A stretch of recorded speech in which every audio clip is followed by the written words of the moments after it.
विद्यार्थी मित्रांनो, आताच आपण या ठिकाणी लोकसंख्येची वैशिष्ट्य पाहिले होते. त्यामधला भारतातील लोकसंख्येतील 31.16% लोक नागरी भागात राहतात. म्हणजेच हे आपण आता पाहिलं होतं की 1940 आणि 50च्या दशकामध्ये भारतात नागरी लोकसंख्येचे प्रमाण वाढलेले आहे.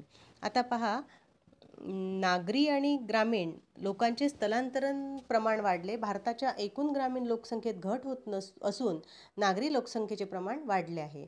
महाराष्ट्रासारख्या प्रगत राज्यातील काही भागांमध्ये नागरी लोकसंख्येचे प्रमाण 50% वाढले.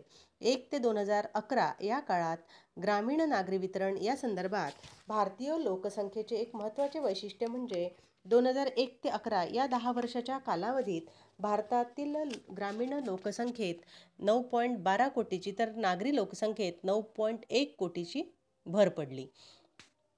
म्हणजे या 10 वर्षाच्या कालावधीत ग्रामीण भागातील लोकसंख्येचे प्रमाण कमी झाले आहे. स्थलांतर हेच त्यामागचे मुख्य कारण आहे. भाषा या आधारावर भारतीय लोकसंख्येची रचना. आता भाषा हा लोकांचा एकत्र आणणारा म्हणजे त्यांच्यात ऐक्यभाव निर्माण करणारा एक महत्त्वपूर्ण घटक आहे. उदाहरणार्थ, भाषावार प्रांत रचनेचे आंदोलन पंडित जवाहरलाल नेहरूंच्या मृत्यूनंतर म्हणजे 1964 मध्ये भारताच्या शासन कारभारात हिंदी भाषेचे व इंग्रजी भाषेचे स्थान कोणते हा भारतीय समाजात राजकीय दुफळी निर्माण करणारा मुद्दा ठरला. आणि मग या आधारावर तत्कालीन लालबहादूर शास्त्रींनी हा मुद्दा कौशल्याने हाताळून भाषा या आधारावरच्या फुटीरवाद्यांचे राजकीय खच्चीकरण केले. आणि त्या काळात हिंदी भाषेला दक्षिण भारतात विशेषतः तामिळनाडू राज्यात प्रचंड विरोध होता. हा विरोध पूर्णतः समाप्त झाला असे अद्याप म्हणता येत नाही. परंतु हिंदी भाषिक चित्रपटांचा प्रसार व प्रभाव, दूरदर्शन व त्यांच्या विभिन्न वाहिन्यांवरील हिंदी भाषिक कार्यक्रम या 2 महत्त्वपूर्ण कारणांमुळे दक्षिण भारतात हिंदी भाषेला विरोध करण्याबाबतची तीव्रता आता बरीच सौम्य झाली आहे.